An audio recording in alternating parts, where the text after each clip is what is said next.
The Prime Minister of Niger, Mahamadou Oumoudou. Thank you.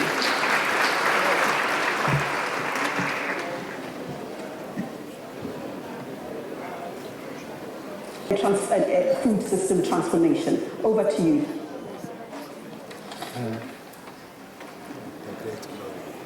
It should be on. Let me help you with that. Remboursé sur les ressources nationales. Donc voilà l'expérience du Niger. Nous avons été sélectionnés comme un pays pilote pour mesurer un outil mis en place par la Banque mondiale et le FIDA pour mesurer les financements en direction du secteur agricole. Cet outil... Your Excellencies, distinguished ladies and gentlemen, well, our government is barely 2 months old, and President Bola Ahmed Tinubu hit the ground running from day one, determined to transform the meaning and concept of modern governance, and along that way to demonstrate the nation's commitment towards our food system. He declared a state of emergency, imposed security, and took it as a livelihood item within the purview of the National Security Council. And we had two albatrosses around our necks: subsidy on petroleum and multiple exchange rate system. And we withdrew the subsidy on petroleum from day one, just like President Ruto did in Kenya. And to mitigate the effects of the subsidy removal, the government embarked on immediate release of grains and fertilizers to mitigate the effects of the subsidy removal. A commodity marketing board has been put in place to continuously review and monitor the prices of food items. Nigeria is a diverse country with lots of potentials and diversities. But along this line, the government is making strenuous efforts to activate funding for the entire agricultural value chain. The nation has a lot of potentials. 1 out of every 4 black men is a Nigerian, and it's projected that by 2050, Nigeria will be the 3rd most populous nation on earth, surpassing the United States. So the anticipated demographic bulge, we have the capacity of turning it into demographic dividends, or it will be the demographic disaster that will consume all of us. Along this way, we are determined to invest in agriculture. Fundamentally because, and the whole mantra is increase in yield, because entrepreneurial capitalism is embedded in the very psyche of the average Nigerian. But while we have 133 million Nigerians suffering from multidimensional poverty, our people lack the wherewithal to be placed in Jeffrey's tax-based ladder of development. But the president is determined to reposition the Nigerian nation, activate the River Basin Development Authorities for enhanced food production and livelihood support to Nigerians. Along this way, the president has already approved the infusion of huge quantum of funds towards repositioning our security architecture, because we have similar problems with Somalia and Kenya, especially in the northeast and the northwest sub-regions of the country. We are repositioning our security architecture to provide support to farms and farmers. And nothing fascinated me much more than the school feeding system. I listened with rapt attention because it's the greatest game changer, especially for the poor, because the young ones at their formative stages, food is very essential in the formation of their brainware. So it's absolutely essential. We are with you, we'll align with you, we'll partner with you towards meeting our global objectives. Thank you so much. Thank you very much, Your Excellency. Turning point in our collective journey towards a healthy, sustainable, and resilient future. and a milestone on the path to achieving the SDGs by 2030. Thank you.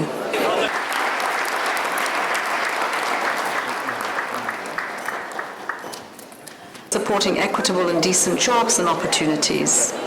And so now is the moment to change this and create food systems that can reach all people with a healthy and nutritious and economic opportunity with multiple benefits for society and the environment. These benefits are universal, from nutrition.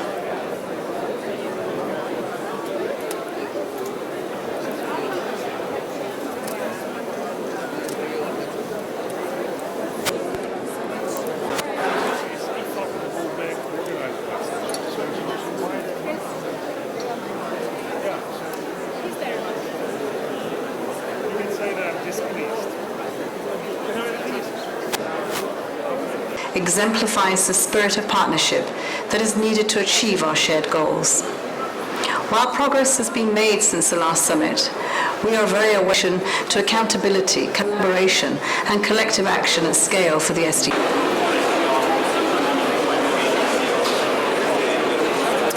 Ladies and gentlemen, just a few more seconds for you to settle so that we can get... Excellent collaboration that has led to this session. And I was struck by what the leaders of home African countries said. So I was struck also, ma'am, because before we get into the structural issues that are slowing down the food systems transformations, there are, so I just want to talk about a few things that make this problem very urgent, as the President mentioned. So in the first quarter of this year, we actually published the World Bank's Commodity Markets Outlook, that reported that domestic food price inflation in emerging markets. Excellency Kashim Shettima, the Vice President of Nigeria. Food prices in the Financial Times, in the Wall Street Journal, and so on, they are cited in dollars. Right? But when consumers in countries like Nigeria, and Somalia, and others they pay in domestic currencies. So they pay in Pakistani rupees, Egyptian pounds, or Ghanaian cedi. And so so you can get food prices falling in dollars, but if these currencies have been depreciated, what you end up with is domestic food price inflation that can be massive. So for example, if you look at these three countries, Pakistan, Egypt, and Ghana, they had among the 5 worst performing economies. Of course, the maritime blue economy. So now is the time that the people has got a breathing space and went back. What we do is that we are reorganizing now and starting the cooperatives of the communities in the rural area, both in the agriculture, livestock, and maritime ground for that purpose, for political stability and for security stability as well. So it's now on that we are going back to many international organizations that we haven't been there for long years, decades even. So financing Somalia is coming both from public financing by the government, by the international.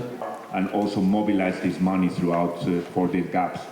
The Prime Minister, President, they were mentioning also how much it has changed during the last years. If we think about it, we have had further conflicts, a big war, we have seen a pandemic, inflation, so the challenges have been massive. At the same time, we have our productive sector, the livestock, the agriculture. For us, agriculture and livestock are separate. Of state until everybody is seated. Thank you.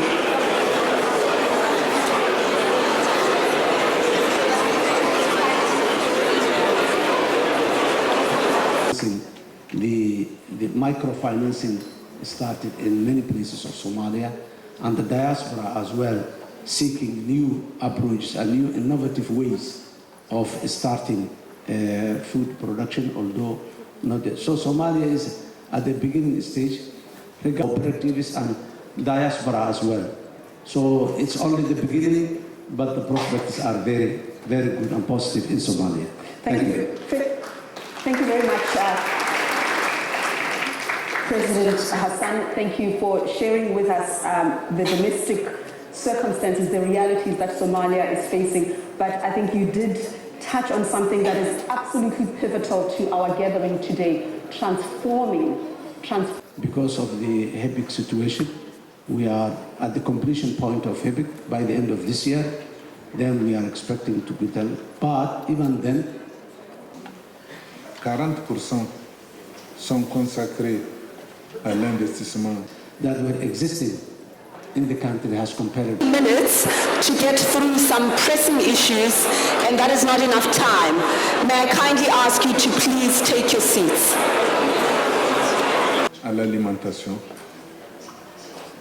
8% allant à l'environnement. Évidemment, remboursé sur les ressources nationales. Donc voilà l'expérience du Niger. Nous avons été sélectionnés comme un pays pilote pour mesurer un outil mis en place par la Banque mondiale et le FIDA pour mesurer les financements en direction du secteur agricole. Cet outil... One of the positive sides, I would say, from 2 years ago is actually that now we all speak the same language, and